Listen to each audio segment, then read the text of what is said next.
Nebraska, There you go, December nice and fluffy. 2005. Wow, The that's farmhouse nice sits big. quiet in the winter All done. afternoon. Enjoy. Thank you. Daniel Cooper, 82 years old, watches snowfall beyond the window. His granddaughter Emily arranges the recording equipment on the kitchen table. She's 20, a history major at the State University, and she's come to interview him for her senior thesis on World War II veterans.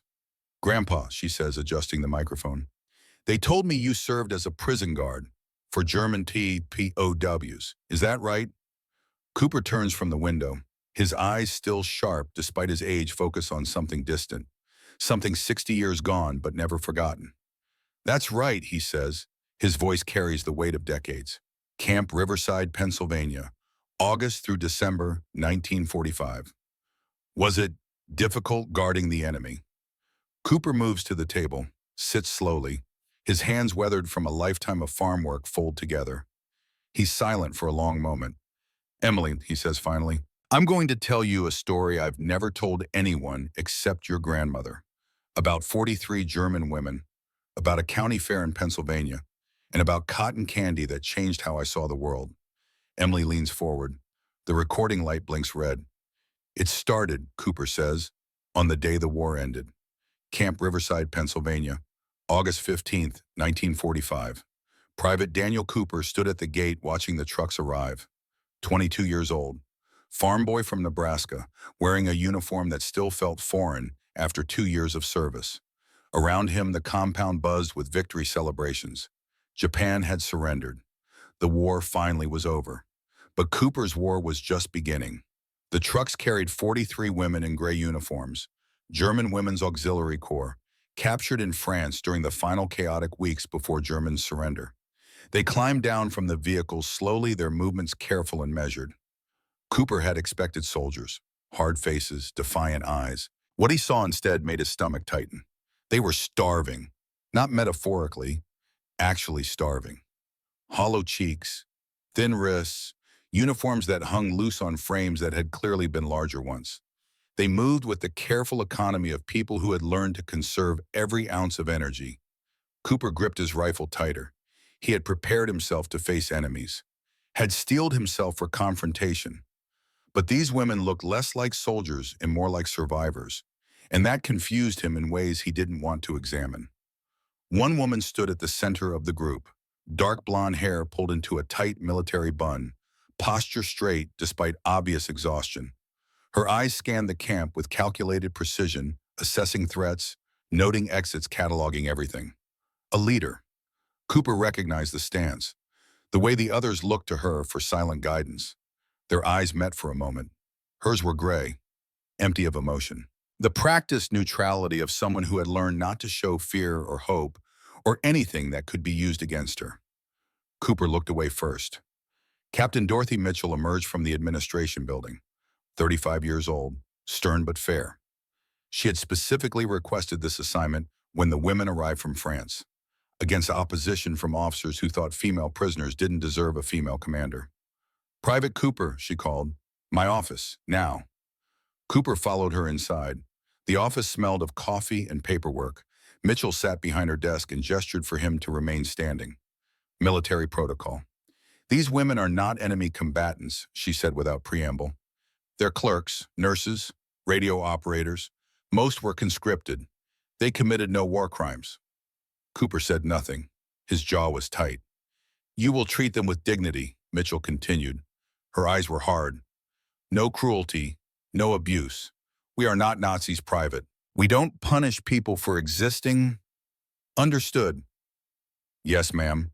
The words came out clipped, formal. Mitchell studied him. "I know you lost your cousin at Normandy.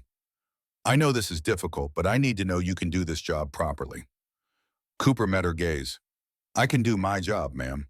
"Good, because your first task is to bring them their evening meal. Show them to the mess hall. Make sure they understand they're safe here."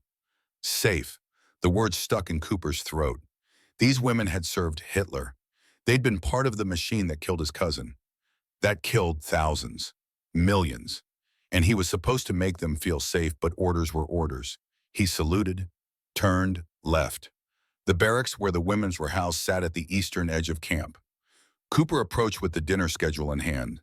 Through the windows, he could see them inside sitting on cots, talking in low German voices. When he knocked, the conversation stopped instantly. He opened the door. 43 pairs of eyes turned to him. The terror in those eyes hit him like a physical blow. They weren't looking at a guard. They were looking at something they feared deeply. The youngest one couldn't have been more than 19, actually shrank back against the wall. Cooper suddenly understood. The propaganda had worked both ways. If Americans had been taught that Germans were monsters, what had Germans been taught about Americans? Dinner, he managed to say. His voice sounded harsh even to his own ears. Mess hall, follow me. The blonde woman, the leader, stood first. She said something in German. The others rose slowly, forming into two lines with military precision. Even starving and exhausted, they maintained discipline. Cooper led them across the compound. Other soldiers stopped to stare. Some made comments. Cooper ignored them. The women walked in silence, eyes forward, faces neutral. They had clearly practiced this. How to move through hostile territory without drawing attention. The mess hall was standard military issue. Long tables, bench seats, the smell of institutional food. To Cooper, who'd eaten army rations for 2 years, it was nothing special. But he watched the women's faces as they entered. Several stopped walking. One made a small sound, quickly stifled. The serving line offered meatloaf, mashed potatoes, green beans, bread milk. Standard GI fare. Nothing fancy, but the portions were generous, more food than Cooper usually bothered to eat. The German woman at the front of the line, the blonde leader, took the smallest portions possible. Her hands shook as she held the tray. When she sat down, she stared at the food for a long moment before touching it. Cooper stood against the wall observing. His job was to maintain order, to prevent incidents. But he found himself watching not for security threats, but for something else. Something that made him deeply uncomfortable. The youngest one, the girl who'd shrunk from him, took her first bite of bread. Tears streamed down her face. She didn't make a sound, just sat there crying silently while she chewed. An older woman, must have been a nurse based on the medical corps insignia still visible on her worn uniform, cut her meatloaf into tiny pieces, making it last, savoring each bite with an intensity that spoke of long deprivation. The blonde leader, after her first swallow, closed her eyes. The expression on her face was something Cooper couldn't name. Grief. Both Sergeant Thomas Bradford, Cooper's immediate superior, moved beside him. Bradford was 40, had actually seen combat in Europe, had the 1,000-yard stare of someone who'd witnessed things that couldn't be unsaid. First time seeing it, Bradford asked quietly. Seeing what, Sarge? Real hunger, not discomfort, not rationing, actual starvation. Cooper watched the women eat. They're that bad off. Bradford nodded. I was in France when we liberated it, saw German civilians. By 1944, they were starving. Their own government was taking food from the people to feed the war machine. These women, he gestured, they probably survived on 800 calories a day, maybe less. 800 calories. Cooper did rough math. That was less than half what a person needed. These women had been starving while fighting a war they'd been told was for their survival. One of the women approached Cooper, the leader. She stood at what passed for attention, though exhaustion made the posture imperfect. Sir, she said in heavily accented English. May I speak? Yes. Cooper's voice was carefully neutral. The food. This is more than I have eaten in one meal in 2 years. She paused. Her gray eyes met his directly. Thank you. 2 simple words. Thank you. Said with such quiet sincerity that Cooper felt something crack inside his chest. Not break, just crack, like ice beginning to thaw. It's standard rations, he said. Defensive, nothing special. To us, it is everything. She held his gaze a moment longer, then returned to her table. Cooper stood there, rifle in hand, watching enemies eat. Except they didn't look like enemies anymore. They looked like people who'd been lied to, people who'd suffered, people who were trying to understand why their captors were being kind. That night, Cooper pulled guard duty outside the barracks. Standard rotation. Walk the perimeter. Watch for trouble. Make sure no one tried to escape. He heard crying through the walls. Not loud, muffled, but unmistakable. The youngest one's voice speaking in German. I'm still so hungry, but I was afraid to take more. What if they take it away tomorrow? Another voice, the blonde leader. gentle, maternal almost. Tomorrow you eat more, I promise, they won't take it away. How do you know? Because Private Cooper gave me his word, and I believe him. Cooper stood frozen. She believed him. They'd spoken maybe 10 words, and somehow she decided to trust him. The weight of that trust settled on his shoulders like a physical burden.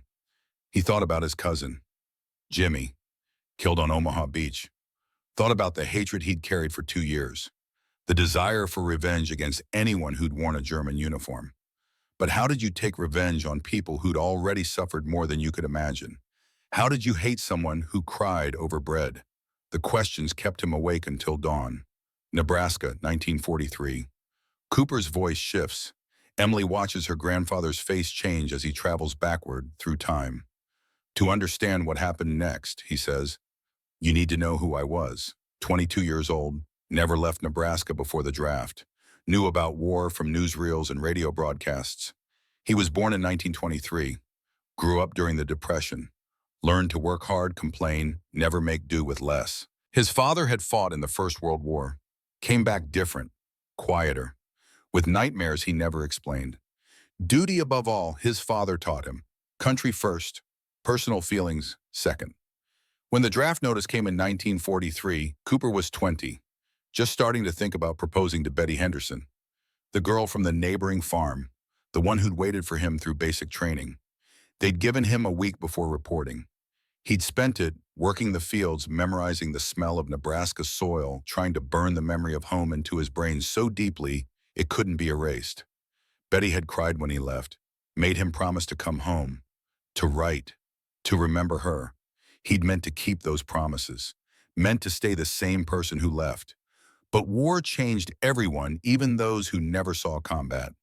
Cooper was too valuable as military police. 6'2", strong, good at following orders. They kept him stateside guarding prisoners, first German soldiers. Men captured in North Africa and Italy. Dangerous, hostile, men who'd spit at guards and plan escape attempts. Then came the female prisoners. August 1945, 43 women who looked nothing like soldiers. I wanted to hate them, Cooper tells Emily, his voice is rough. Needed to hate them because hating them meant honoring Jimmy, meant his death had meaning. Emily doesn't interrupt, just watches the recording light blink. But then I saw them eat, September 20th, 1945. 3 weeks had passed. Cooper had settled into routine, escort duty, meal supervision, perimeter checks. The women had gained weight on American rations. Not much, but enough that their uniforms didn't hang quite so loose. He'd learned their names without meaning to. Ellen Bradford, the blonde leader, 24 years old, communications specialist. Grace Miller, the youngest, 19, farm girl from Bavaria. Margaret Clark, the nurse, practical, analytical. Ruth Baker, supply coordinator, 26, protected the younger women like a mother hen. Learning their names felt like betrayal, like humanizing the enemy, but Cooper couldn't stop himself. Captain Mitchell called a formation that morning, all 43 women standing at attention in the compound yard, Cooper and Bradford flanking them. Tomorrow, Mitchell announced, you're going to the county fair. Silence, then confused whispers in German. Ellen Bradford stepped forward slightly. Captain, I do not understand. A fair for us? Yes, a local celebration, harvest festival. You'll attend as my guests. More whispers, louder now. The women looked at each other with expressions Cooper couldn't read. Suspicion, hope, fear. This is some kind of test, Ellen asked. Her English had improved over 3 weeks. Or punishment. Mitchell's expression softened. Neither. I want you to see American peacetime, to understand that we're not what you were taught. Ellen's face remained neutral, but something flickered in her eyes, something that looked like the beginning of understanding. After formation, Cooper approached her, broke protocol to do it, but he needed to know. Ma'am, he said, what were you taught about Americans? Ellen studied him, calculating whether to answer truthfully. That you were barbarians, she said finally, that you tortured prisoners, that you celebrated soul offering, that you were barely civilized. She paused. Were we wrong? Cooper had no answer because he'd been taught almost identical things about Germans. That night he couldn't sleep. lay in his bunk thinking about propaganda, about Lassie, about how easy it was to hate people you'd never met. September 21st, 1945. The trucks arrived at the fairgrounds mid-morning. Cooper drove the lead vehicle with 10 women, including Ellen, in the back. They'd been silent during the drive through Pennsylvania countryside, watching the landscape, the intact farms, the grazing cattle, the absence of destruction. When they arrived, the sounds hit first. Children's laughter, music from a brass band, bells from carnival games. Then the smells: popcorn, roasted nuts, caramel. Sugar spun into 1,000 different forms. Cooper watched the women's faces as they climbed from the trucks. They looked overwhelmed, not by the fair itself, but by what it represented. Abundance, celebration, normalcy. Everything they'd been denied for years. He led them through the main gate. Captain Mitchell had insisted on no obvious guards, no restraints. She wanted them to experience this as people, not prisoners. The fairway stretched before them. Bright banners, game booths, food vendors, families everywhere. Cooper saw it through their eyes for the first time, saw the casual waste, the easy plenty, the children running with more energy than they needed. Ellen stopped walking, stared at something ahead. Cooper followed her gaze.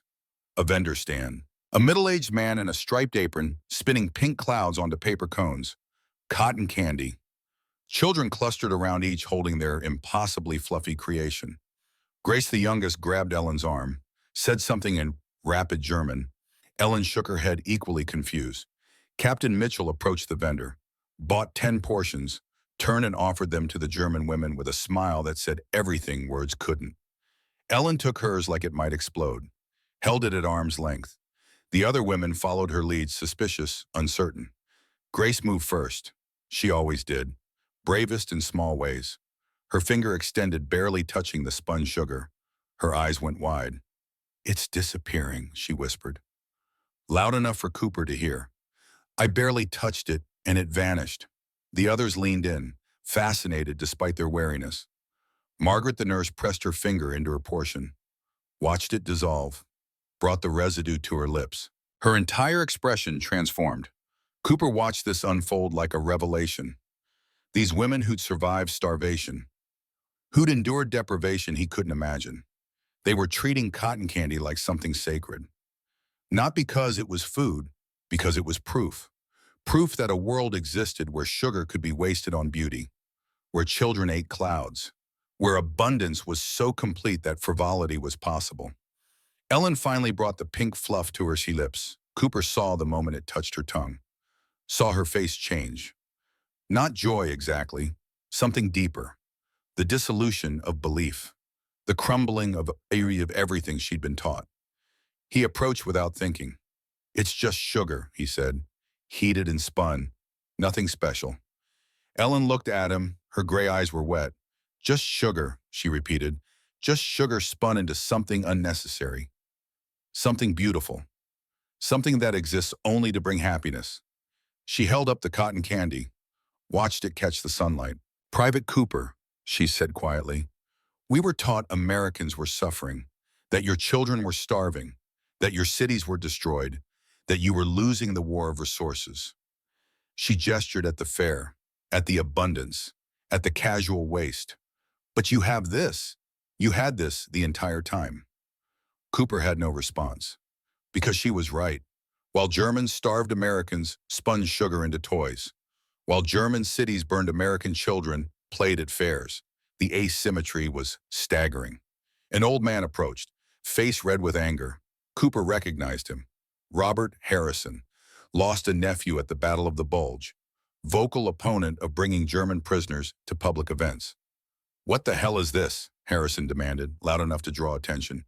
"Nazis at our fair eating our food." Cooper moved between Harrison and the women. Instinct, training, something else. "Sir, these women are prisoners under my protection." "Your protection?" Harrison's voice rose. "They're the enemy, boy. They don't deserve protection. They deserve justice." Cooper felt the women behind him tense, felt Ellen shift into a protective stance over the younger ones, felt his own anger rise. "No, sir," he said, surprised by the steadiness of his voice. The enemy was the regime that lied to them, just like it lied to us. These women are people who were caught in something they didn't choose. Harrison stared at him. You defending them Germans who killed your own cousin? I'm defending human beings who've been starved and lied to and used. Yes, sir, I am. The moment stretched. Harrison's face worked through several emotions. Anger, confusion, something that might have been respect. He turned and walked away without another word. Cooper turned back to the women. They were watching him with expressions he couldn't name. Ellen stepped forward slightly. Why did you do that? She asked. Defend us. Cooper looked at the cotton candy in her hand, at the pink sugar dissolving slowly in the September sun, at the proof that everything could change if you let it. Because you're making me question everything I thought I knew, he said, and I don't like easy answers anymore. Emily stops the recording, looks at her grandfather. He's staring out the window again at the Nebraska snow. Grandpa, she says softly, that was the moment, wasn't it, when you changed? Cooper nods slowly. That was the moment I realized enemies are just people on the other side of lies. And that truth, real truth, dissolves hatred just like sugar dissolves on your tongue. Quick, complete, leaving only sweetness behind. He turns to face her. The question is what you do with that sweetness. Whether you swallow it and let it change you, or whether you spit it out and cling to hatred because it's familiar. What did you do? I swallowed it, Emily, and it changed everything. Viết tiếp Part 2 theo dạng email với đôi giai 4.000 từ 13-28. Orchestrated narrative structure for Bon Yin Word Part 2 installment. September 22, 1945. Cooper woke before dawn with cotton candy on his mind. Not the taste, the symbolism. Sugar spun into proof that everything he'd believed was incomplete at best lies at worst. He dressed in the dark barracks. Around him, other military police soldiers slept. Private Williams snored in the bunk beside him. Williams, who'd called the German women Nazis, who'd said they deserved whatever they got. Williams, who made Cooper's new understanding feel like betrayal. The morning was cold, Pennsylvania autumn creeping in. Cooper walked the perimeter of camp, breath misting in the air. He passed the women's barracks, saw lamplight in one window. Someone else couldn't sleep. He knocked, soft, not wanting to startle them. The door opened. Ellen Bradford stood there still in her gray uniform. She'd been writing something, a letter maybe. Private Cooper. She didn't sound surprised. Is something wrong? No, He stopped. What was he doing? I wanted to check if you needed anything. Her expression didn't change, but something shifted in her eyes. Recognition, understanding that this wasn't protocol. We are well, thank you. She paused. The cotton candy. I have been thinking about it all night. Yeah, me too. They stood there in the doorway, guard and prisoner, American and German, two people trying to make sense of a senseless thing. What were you told about us? Ellen asked. Before you came here. Cooper looked at his boots. That you were monsters, that you deserved no mercy, that showing kindness was weakness. And now I think maybe the monsters were the people who taught us to hate each other. Ellen's face remained neutral, but her voice carried weight. That is dangerous thinking for a soldier. Yeah, I'm starting to realize that. She studied him for a long moment. Private Cooper, I heard what you did yesterday at the fair, defending us to that man. Just doing my job. No, her voice was firm. You risked your reputation. You chose to see us as human when it would have been easier to let him attack. Why? Cooper had no easy answer. Because I looked at Grace crying over bread, and I thought about my sister back home. Same age. Just born in a different country. That's the only difference. Ellen nodded slowly. You are beginning to understand what took me months to see. That geography is not morality. That flags are not character. How long have you known? Since the cotton candy dissolved on my tongue and I realized everything I fought for was built on sugar that could not last. Cooper left her there, walked back to his barracks, lay in his bunk staring at the ceiling until the wake-up call sounded. Something had shifted. He'd crossed a line he couldn't uncross. From guard to something else. Something that felt like responsibility. September 22nd. Morning. Grace Miller looked sick at breakfast, pale, shaking slightly. Cooper watched her push food around her plate without eating. He approached. "Miss Miller, you okay?" She looked up. Fear flashed across her face, quickly hidden. "Yes, sir." "You're not eating." "I am saving it for later." Cooper crouched beside her chair, brought himself to eye level. "Grace, why are you saving it?" Her voice dropped to a whisper. "In case the food stops, in case yesterday was test and we failed, I must have food stored." The trauma, the deep biological fear that kindness was temporary, that starvation was always one day away. Cooper stood, walked to the kitchen, came back with an extra bread roll wrapped in a napkin. "Here," he said, "for later. But Grace, I promise you, the food won't stop.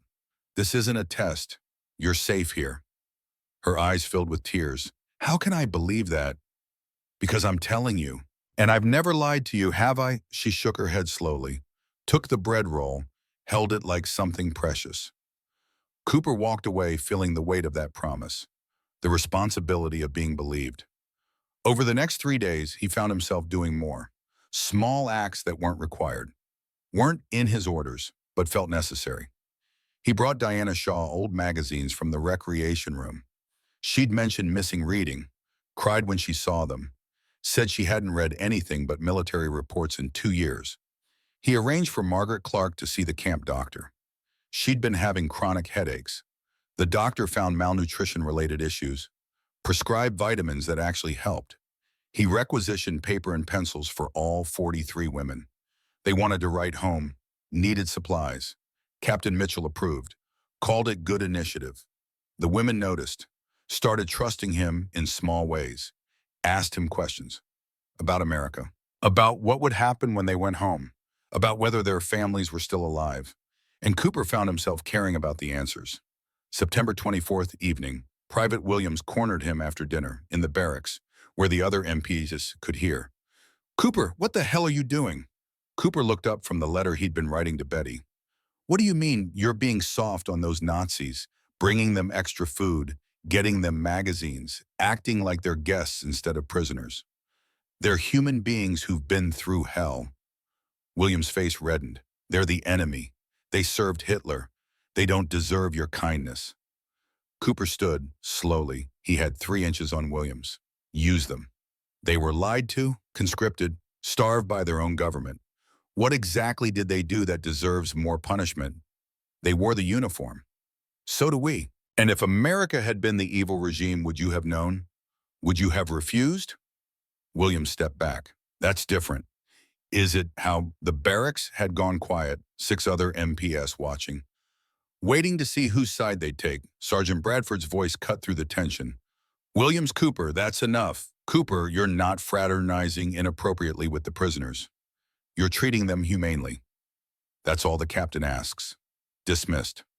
Williams glared but said nothing, walked away. That night, Cooper finished his letter to Betty, told her about the German women, about cotton candy, about learning that enemies were just people on the other side of lies. He sealed it. Didn't know if she'd understand, but he had to try. September 26th, Town Hall meeting. The town of Riverside held an emergency meeting. Cooper attended in civilian clothes, sat in the back, wanted to see how civilians viewed what was happening at the camp. The room was packed, maybe 200 people. Robert Harrison stood at the front, the man from the fair, the one who'd called them Nazis. "This harvest dinner invitation," Harrison said, his voice carried, "it's an insult. My nephew died fighting these people. Now we want to break bread with them." Applause, loud, maybe 40% of the room. Eleanor Walsh stood, Sarah's mother, the woman who'd advocated for bringing the prisoners to the fair. "Robert, my nephew, died too, at Normandy, but I don't think he'd want me to hate in his name. I think he'd want me to build peace, peace with Nazis, with women who were lied to, with human beings who deserve redemption." The debate went back and forth, heated, passionate. Cooper watched Americans argue about whether enemies deserved compassion, whether forgiveness was strength or weakness, whether mercy had limits. He couldn't stay silent. He stood. All eyes turned to him. "May I speak?" The town council moderator looked uncertain. "You're not a resident."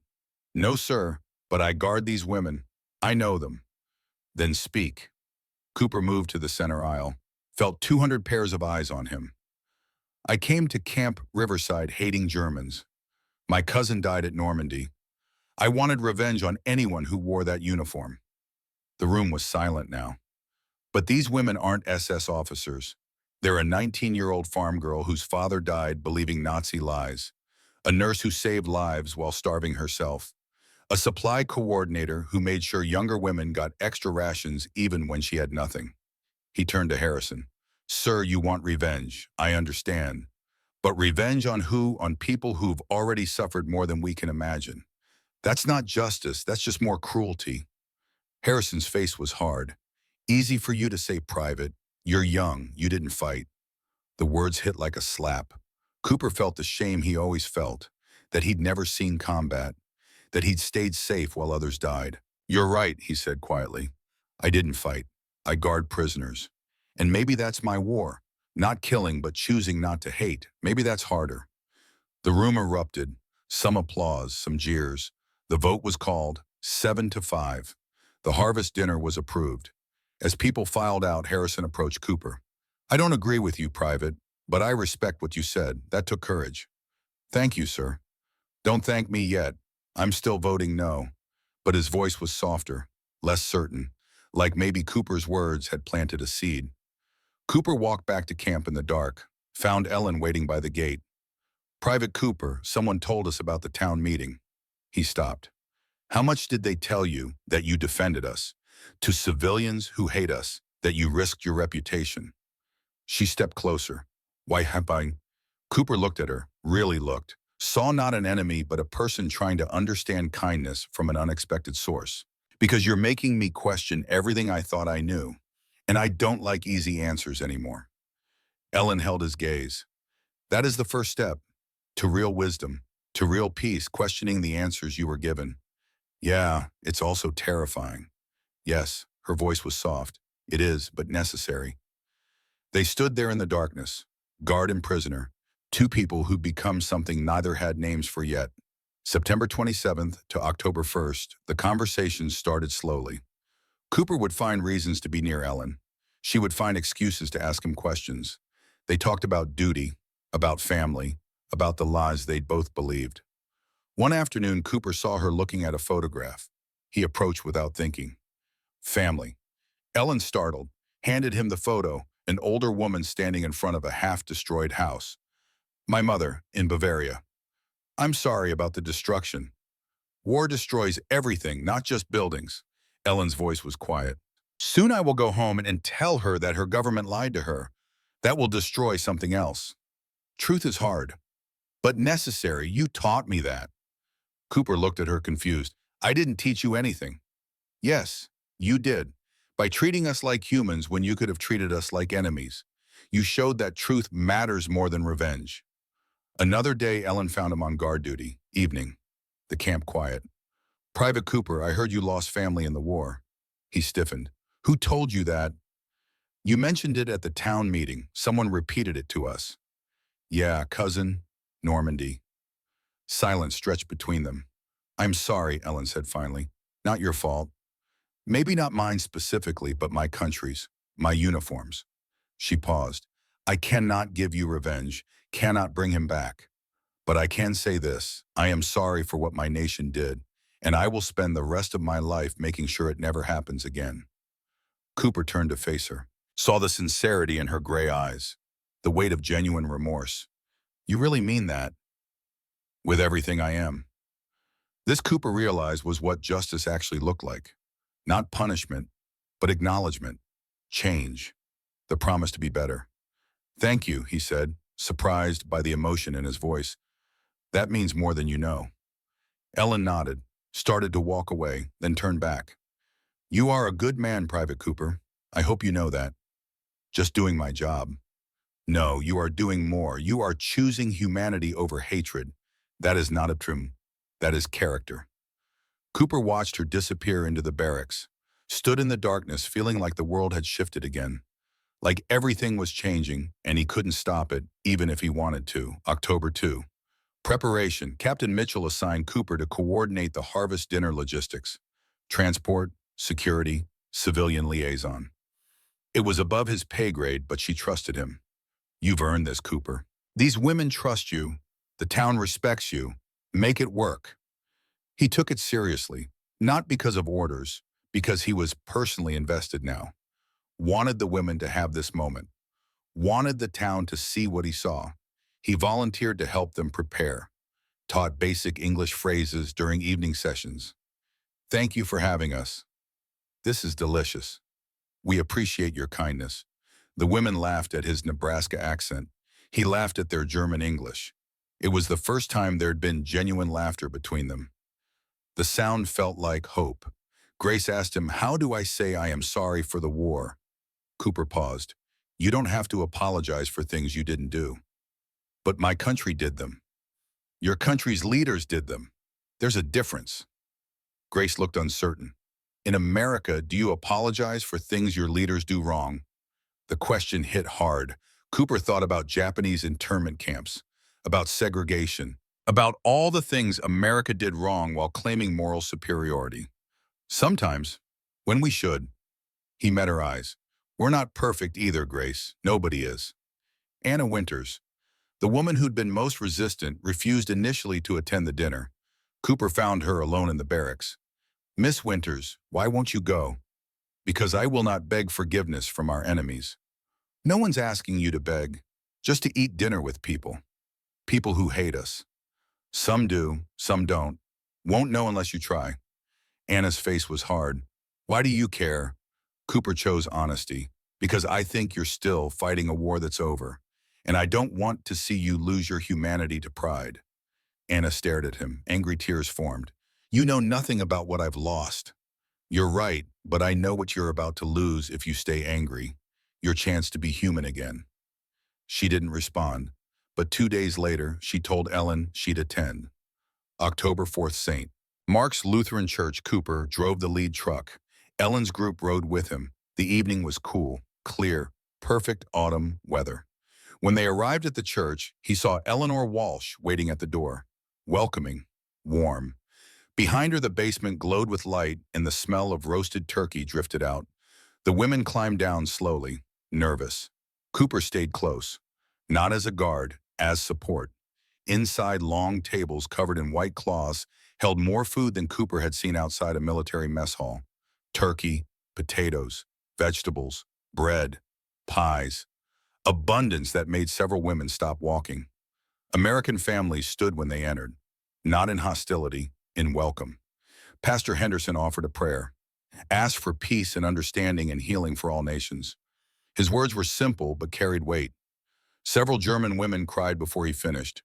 Sarah Walsh had saved seats for Grace and her friends. Waved enthusiastically. Grace moved toward her with cautious hope. Cooper found himself sitting between worlds. Americans on one side, Germans on the other. Literally bridging the gap. The meal began awkwardly. Then conversations started flowing. Diana Shaw talked farming with an American agriculturalist. Margaret Clark discussed nursing with a volunteer medic. Ruth Baker learned about community organization from Eleanor Walsh. Cooper watched it happen. Watched enemies become people sharing food and stories. Watched division begin to heal over mashed potatoes and green beans. Then he saw Mrs. Dorothy Bergen stand up. She was 65, lost her son Henry at Normandy 16 months earlier. Cooper knew because everyone knew. Her grief was legendary. Her hatred of Germans had been absolute. She walked toward Ellen's table. Cooper stood instinctively, ready to intervene, to protect Ellen if needed. But Mrs. Bergen sat beside Ellen, reached across the table, placed her weathered hand over Ellen's. "My Henry would have wanted me to be here tonight." The room went quiet. "He wrote to me before he died, said he hoped when the war ended we'd remember that German soldiers had mothers too, that they were somebody's sons." She paused. "And daughters." Ellen's face crumpled. She tried to maintain composure but couldn't. Tears streamed down her face. "I'm so sorry," Elbin whispered. "So sorry for your loss." "I know you are, child. I can see it." Mrs. Bergen squeezed her hand. "And I forgive you, not because you asked, but because hate is too heavy to carry anymore." Cooper felt his own eyes burn. Around the room, people were crying. German women and American civilians watching forgiveness happen in real time. Then Robert Harrison stood. Cooper tensed.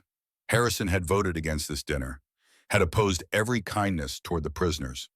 Harrison walked to where Anna Winters sat alone, still resistant, still angry. He extended his hand. My nephew died at the Bulge, probably killed by people you served with. Anna flinched, looked ready to fight or flee. But, Harrison continued, I've spent 6 weeks being angry at you, and I'm tired, so let's just eat dinner. Okay, Anna stared at his hand, then slowly, carefully took it.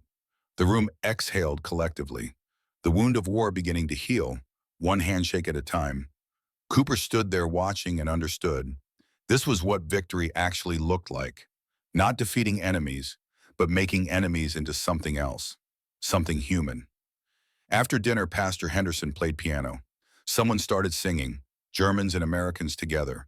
Music as universal language where words failed. Cooper found Ellen near the door as people prepared to leave.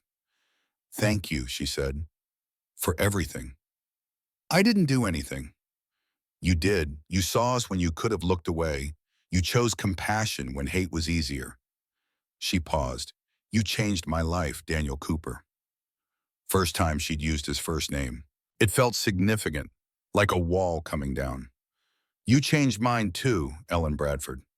They stood there, guard and prisoner, two people who would become witnesses to the possibility of peace. October 5th morning, after Cooper woke to find Private Williams standing over his bunk. You're in love with her, Williams said, accusatory. That German woman. Ellen. Cooper sat up. No, I respect her. There's a difference, Verheckjum. Doesn't look like respect to me.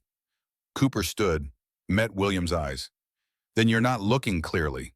She's taught me that enemies are just people I haven't understood yet. That's not love. That's education. You're a traitor to your uniform. No, I'm finally understanding what the uniform actually means. Protecting people. All people. Not just the ones who look like me. Williams walked away, but Cooper could feel the rift growing. The other MPS watching, judging, choosing sides. That afternoon, Cooper made a decision. He'd write letters of recommendation for all 43 women to help them find work when they returned to Germany. It was above his duties, probably against some regulation, but it felt necessary. He spent 3 days writing, each letter personalized, each woman's character honestly assessed. For Ellen, he wrote about leadership and moral courage, about facing truth when it destroyed everything she believed. For Grace, about resilience and hope, about capacity for joy after tremendous hardship. For Anna, about the courage to choose forgiveness over anger, about transformation that demonstrated real strength. Captain Mitchell reviewed them. Cooper, this is above and beyond. They deserve it, ma'am. You've changed, Private. Yes, ma'am, they changed me. Mitchell studied him. For the better, I think. I hope so. That evening, Cooper finally mailed his letter to his mother, the one explaining everything, the one he'd been too scared to send. 2 weeks later, her response arrived. Son, your father would be proud. I am too. Come home safe. Love, Mom. Cooper read it 3 times. Let the words sink in. His family understood, or at least they were trying to. He walked to the women's barracks that evening, found Ellen outside, looking at stars. Good news, she asked. Must have seen his expression. Yeah, my mom. She understands what I've learned here. That is good. Family matters. They stood in comfortable silence. Then Ellen spoke again. We received notice today. Repatriation orders. December 15th. Cooper's chest tightened. 2 months. Yes, 2 months. Then we go home to whatever is left. You'll be okay. You're strong. Ellen turned to face him. I am strong because people like you reminded me that humanity exists, that kindness is real, that enemies can choose to see each other. I'm going to miss you, Cooper said, surprised himself by saying it out loud. I will miss you too, Daniel Cooper, the American soldier who taught a German prisoner that forgiveness is possible. They stood under the Pennsylvania stars, 2 people from opposite sides of a war, learning that the real battle wasn't between nations, but between hatred and hope. And that hope, given a chance, was stronger than anyone expected. Viet tiep part batheo dan I moi, voido die bon yin tu mui ba ba mui hai. Orchestrated emotional narrative conclusion with cinematic prose and structural twists. December Numuichin Bunwilam. The notice appeared on the mess hall bulletin board at 0700 hours. Cooper saw it during morning rounds. Black ink on white paper. Official military letterhead. The words that would change everything again. Repatriation orders finalized. Transport ship departs December 15, 1945. Destination Bremen, Germany. Processing through British occupation zone. 10 days. Cooper stood staring at the paper. Around him, camp life continued, soldiers moving between buildings, morning formations assembling. But for him, time had stopped. 10 days until 43 women climbed onto a ship and disappeared over the horizon. 10 days until he lost something he hadn't known mattered until it was ending. He found Ellen in the barracks. She was sitting on her cot holding the same notice. Her face was composed, but her hands shook slightly. The only sign of emotion she allowed herself. "You saw," Cooper said. Not a question. "Yes," her voice was steady. "December 15th. We finally go home." "Are you ready?" Ellen looked up at him. Her gray eyes held complicated emotions. "I should be happy, going home. But home is not home anymore. Everything I knew is gone. And leaving here feels like losing something precious." "What are you losing?" "Hope, proof that people can be good, evidence that kindness exists." She paused. "You." The admission hung between them. Cooper felt it settle into his chest, heavy and warm and terrifying. "You'll take all that with you," he said, "in your memories." "Memory fades, Daniel. Not this kind. This kind stays forever." Cooper requested permission from Captain Mitchell to accompany the women to the port of New York, to see them off properly. Mitchell approved without hesitation. "You've earned that right, Cooper. More than earned it." The next 10 days moved too fast and too slow simultaneously. Cooper found himself memorizing details. The way Ellen stood when addressing her group, the sound of Grace's laugh when Sarah Walsh visited one last time, the quiet strength in Margaret's analytical observations, the transformation in Anna from angry hardliner to woman learning forgiveness. He wanted to hold all of it, preserve it, make sure it couldn't be erased by time or distance. December 6th to December 10th. The women spent their remaining days writing letters home. Cooper had provided supplies weeks ago, but most had struggled with what to say, how to explain the inexplicable, how to tell families that everything they believed was wrong. Now, with departure imminent, the truth couldn't wait. Cooper found Ellen struggling over her letter one evening. She'd crossed out multiple attempts. The floor around her cot was littered with crumpled paper. "Need help?" he asked. She looked up frustrated. "How do I tell my mother that I learned her government lied to her, that everything she sacrificed for was based on deception?" Cooper sat on the adjacent cot, unauthorized, but neither cared about protocol anymore. Tell her the truth. Start with cotton candy.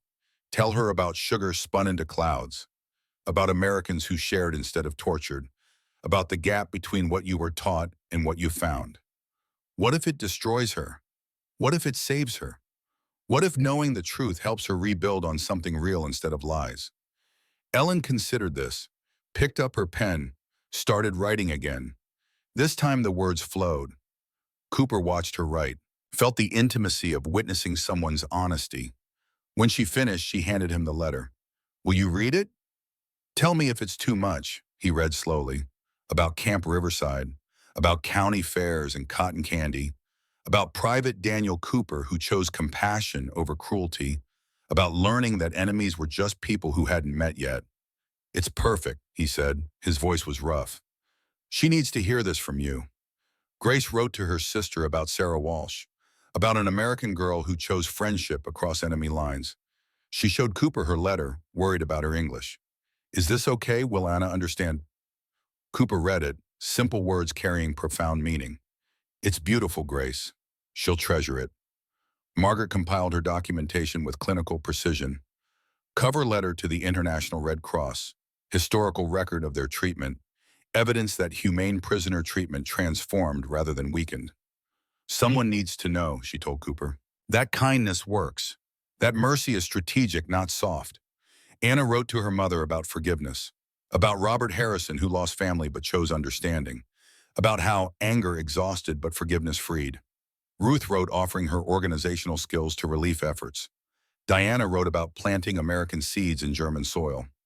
Each woman processing what they'd learned through words on paper. Cooper wrote his own letters during this time. To Betty, his fiancée, explaining everything. The German women, the transformation, the fear that she wouldn't understand why he'd changed. He sealed it, mailed it, waited.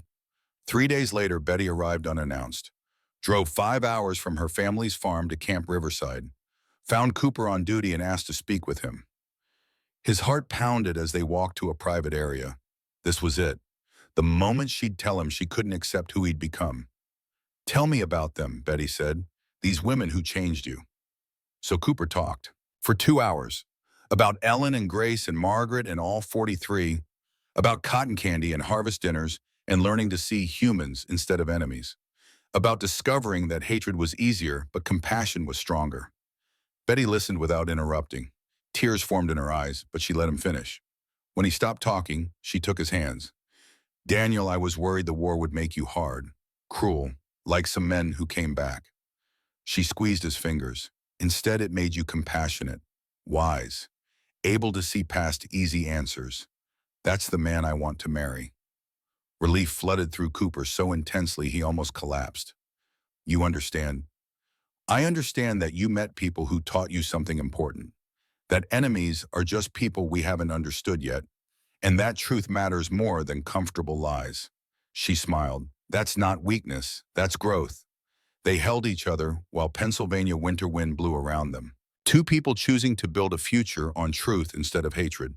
December 11th to December 14th. The town of Riverside organized farewell events. Eleanor Walsh coordinated everything, small gestures of massive kindness. A church service where Pastor Henderson honored the women's journey. Sarah Walsh gave each woman a handmade bracelet. So you remember us, she said through tears. Grace held hers like something sacred. I will wear this forever. A gathering in town square, 50 townspeople showing up. Some hostile, still, most kind. Robert Harrison shook each woman's hand. Safe journey, build something better than what was destroyed. Farmer Thompson brought seeds, for Diana and Ruth and Margaret, for anyone who'd plant them. Mix old with new, he said. That's how you get the strongest crops. Diana cried, promised to plant a field in his honor. Care packages appeared, from people the women had never met. Hard candies wrapped in colored paper, warm socks knitted by church ladies, bars of soap, small notebooks, Americans giving freely to former enemies. Ellen showed Cooper her package. Inside was a note from Eleanor Walsh. You taught Sarah more than you know. She wants to work for peace when she grows up. That's your influence. Never doubt your presence mattered. Cooper watched Ellen read it, watched tears she couldn't hide anymore. We did matter, she whispered, even as prisoners, even as enemies. We mattered. You always mattered. Some of us just took longer to see it. Cooper said private goodbyes over those final days. Margaret gave him a copy of her documentation. In case the original is lost, someone should have this. Someone who understands. I'll keep it safe, I have a promise. You are a good man, Private Cooper. Don't forget what you learned here. Ruth thanked him for his organizational skills. You have a talent for bringing people together. Remember that. Dana asked him to tell Farmer Thompson she'd write when the seeds grew. Anna, the woman who'd resisted longest, hugged him. First time she'd touched him voluntarily. You showed me forgiveness isn't weakness. I'll teach that in Germany. Grace cried hardest. She'd become attached to Cooper like a protective older brother. I don't want to leave Sarah or you. I know, but you have to help rebuild Germany, and you'll write to Sarah. Stay friends. Will you write too? If I can, I will, I promise. December 14th, final evening, Cooper found Ellen outside the barracks. She was looking at stars again, same as she'd done before the harvest dinner, before everything changed. Nervous, he asked, beyond words. She turned to face him. Daniel, I need to tell you something. What? When I arrived here in August, I expected cruelty. I planned to endure it with dignity and silence, to survive until repatriation, to give you nothing. But you showed me kindness instead, and it broke me open in ways cruelty never could. Her voice carried weight. Cruelty I could resist, kindness I had to accept, and accepting it meant accepting truth. that I was wrong about America, about enemies, about everything. She stepped closer. You changed my life, Daniel Cooper. Cooper felt emotion rise in his throat. You changed mine too, Ellen Bradford. They stood under stars that shone on both America and Germany, on all the places humans divided themselves with borders and flags and lies. I wish we'd met in different circumstances, Ellen said. Me too, but maybe these circumstances were necessary to teach us what we needed to learn. Perhaps. She was quiet for a moment. Will you remember me? For the rest of my life. Good, because I'll remember you. The American soldier who chose humanity over hatred. December 15th, 1945. The trucks came at 0500, still dark, cold. Cooper had barely slept. He helped load minimal possessions. 43 women carrying so little. Everything they owned fit in small bags. But they carried more than physical items. They carried lessons learned. Truth discovered. Proof that transformation was possible. Captain Mitchell addressed them one final time. You came as prisoners. You leave as witnesses to the possibility of peace. Carry that home. Build something worthy of the suffering you endured. The women saluted. First time Cooper had seen them salute with pride instead of fear. Sarah and Eleanor Walsh arrived in the pre-dawn darkness. Couldn't let Grace leave without goodbye. The two girls clung to each other, 12 and 19, American and German, friends who proved geography didn't determine humanity. Write to me, Sarah sobbed. Every week, I promise. Forever. Cooper drove the lead truck. Ellen's group rode with him. The drive to New York took 4 hours, silent mostly, everyone processing endings. He broke the silence somewhere in New Jersey. What will you do first when you get home? Ellen answered. Find my mother, tell her the truth. Diana said plant the seeds. Ruth, organize relief efforts. Margaret, document everything. Make sure history remembers accurately. Anna, forgive, starting with myself. Grace, voice small. Hug my sister, if she's alive. The USS General W.P. Richardson waited at port. Massive ship, hundreds of displaced persons boarding. Not just Germans, all kinds of people going to uncertain homes. Cooper's job ended at the gangplank. Official duty complete. But he couldn't just drop them and leave. He gathered all 43 women. Last time they'd be together with him present. I need to say something. They circled around, waiting. Cooper's voice shook slightly. I came to Camp Riverside thinking I knew who you were. Enemies, Nazis, people to hate. He paused. But you taught me I was wrong. You're not enemies. You're people who were lied to, just like we all were. He looked at each face, memorized them. You showed me that courage isn't just fighting. It's facing truth even when it destroys everything you believed. And I want you to know, you made me a better man. Thank you. Several women cried openly now. Ellen stepped forward. Private Cooper, we thank you for treating us like humans when you could have treated us like enemies, for choosing compassion over cruelty, for being proof that Americans are not monsters. She paused. We will tell everyone we meet about Daniel Cooper, the soldier who chose kindness. Individual goodbyes happened quickly, too quickly. Margaret's firm handshake, Ruth's grateful nod, Diana's promise to remember, Anna's unexpected embrace. Grace clung to him longest. Tell Sarah I love her. Tell her I'll write. I will. I promise. Then Ellen, last. They stood facing each other while hundreds of people moved around them. Goodbye, Daniel Cooper. Goodbye, Ellen Bradford. Don't forget what you learned here. Never. Do you promise the same? I promise. She extended her hand. He took it, held it for a moment, then let go. The women walked up the gangplank. 43 individuals Cooper had come to know, not as prisoners or enemies, but as people. Ellen was last to board. At the top, she turned, looked back, waved. Cooper waved back. She disappeared into the ship. Cooper stood on the dock. The ship's horn bellowed. Gangplank raised. The vessel began pulling away. Slowly, inexorably. He stood there for 3 hours, until the ship disappeared over the horizon. People thought he was crazy, but he needed to witness the end. the completion of something that mattered. His personal war, not the global conflict that ended in August, but his private war against hatred, against easy answers, against seeing people as enemies instead of humans. That war ended as the ship became a dot, then nothing, a voice behind him. Private Cooper. He turned. Robert Harrison stood there, the man from the fair, from the town meeting, the one who'd opposed everything. Mr. Harrison, what are you doing here? I followed you, wanted to thank you.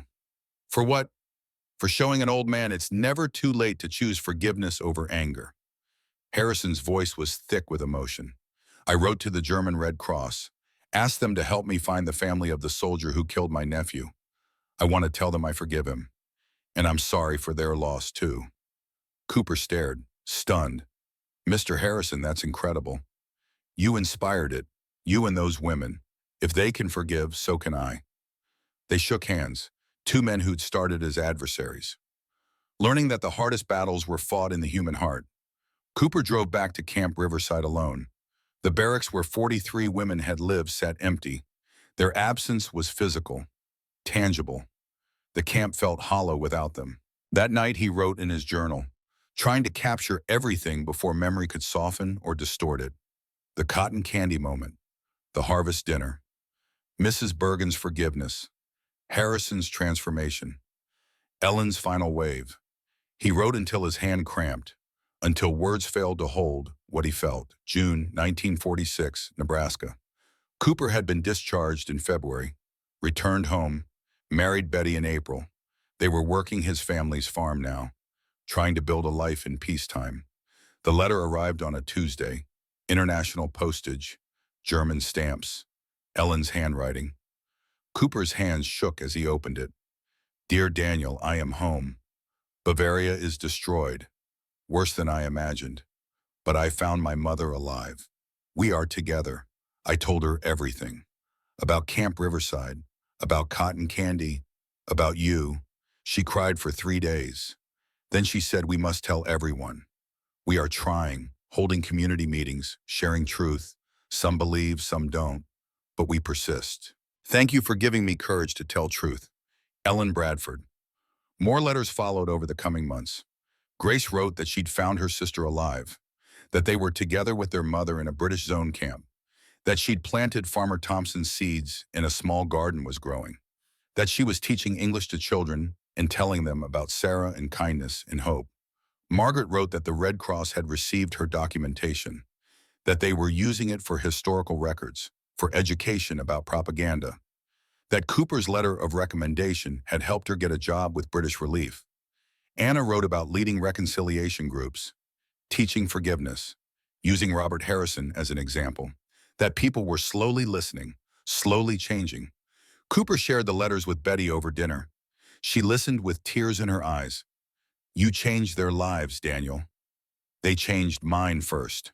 He wrote back to each woman, shared news from America, from Nebraska, from Riverside, Pennsylvania, told them about Harrison finding the German soldier's family, about Sarah Walsh starting high school and wanting to study international relations, about Farmer Thompson's successful harvest, told them their impact was spreading, that ripples of compassion extended farther than anyone knew. Betty encouraged him to write everything down, create a record. But Cooper wasn't ready. The memories were too fresh, too raw. He needed time to understand what it all meant. So he kept notebooks, filled them with conversations and observations, with lessons learned, not for publication, just to remember. December 2005, Nebraska. Cooper finishes his story. Emily has been silent for the last hour. The recording device has captured everything. 6 hours of testimony. Grandpa, she says finally, her voice is awed. That's the most incredible thing I've ever heard. It's just a small story. 43 women, one guard, a few months. No. Emily's voice is firm. It's everything. You learn to see enemies as humans. In a world that told you to hate, you chose compassion. That's the most important story there is. Cooper stands slowly, walks to a closet, returns with a wooden box. Inside are 60 years of letters from Ellen and Grace and Margaret and all the others. Photos of their families, of their rebuilt lives, Margaret's original documentation.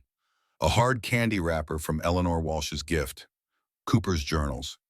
You kept everything, Emily breathes. Of course, how could I not? These women gave me the gift of perspective, taught me the world isn't divided into good guys and bad guys, just people, making choices, every day. Can I use this for my thesis, tell the story? Cooper looks at his granddaughter, sees her earnestness, her desire to share truth. Yes, tell it. The world needs these stories, needs to know that enemies can become friends, that forgiveness is possible, that one person choosing kindness can change everything. Emily hugs him. Thank you, Grandpa. After she leaves, Cooper sits alone. Betty passed 2 years ago. His children are scattered across the country. The farmhouse is quiet. He opens the box again, reads his favorite passages. Ellen's first letter, Grace's joy about her sister, Margaret's thanks, Anna's transformation. The phone rings, international call, Germany. Mr. Cooper, this is Helena Muller, Grace Miller's granddaughter. Cooper's heart pounds. Is Grace okay? She's well. She asked me to call. She's too emotional to speak herself. She heard about your interview today, about Camp Riverside. She wants you to know she still has Sarah's bracelet. After 60 years, and she still tastes cotton candy every year, on September 21st, to remember. Cooper's vision blurs. Tell her I remember too. Every detail. Tell her she changed my life. She knows. She says you changed hers first. After the call, Cooper sits in darkness, thinking about 43 women, about Captain Mitchell's vision, about Sarah Walsh's innocence, about Robert Harrison's courage, about cotton candy dissolving on tongue but leaving impact that lasted decades. The next morning, a package arrives from Germany. Inside is a jar of homemade hard candies wrapped in colored paper. A note in shaky handwriting. Daniel, I made these myself, for you. So you remember that sweetness can last. Thank you for being the American who taught me that enemies are just friends we haven't made yet. All my love, Grace. Cooper unwraps one candy, places it in his mouth. The sweetness spreads across his tongue. Different from cotton candy. This doesn't dissolve instantly. This lasts. He closes his eyes. For a moment, he's 22 again. Standing at Camp Riverside watching 43 women discover cotton candy for the first time. Watching enemies become humans. Watching hatred become hope. The candy dissolves slowly, but the memory remains forever. Sharp, clear, undeniable. Cooper understands now what he's spent 60 years learning. That cotton candy taught the first lesson. That beautiful things are fragile. That lies dissolve quickly when touched by truth. But Grace's hard candy teaches the second lesson, the one that matters even more. That sweetness, real sweetness, the kind built on truth and compassion, and choosing humanity over hatred, that sweetness lasts, it endures. It survives decades and oceans and all the forces that try to divide us.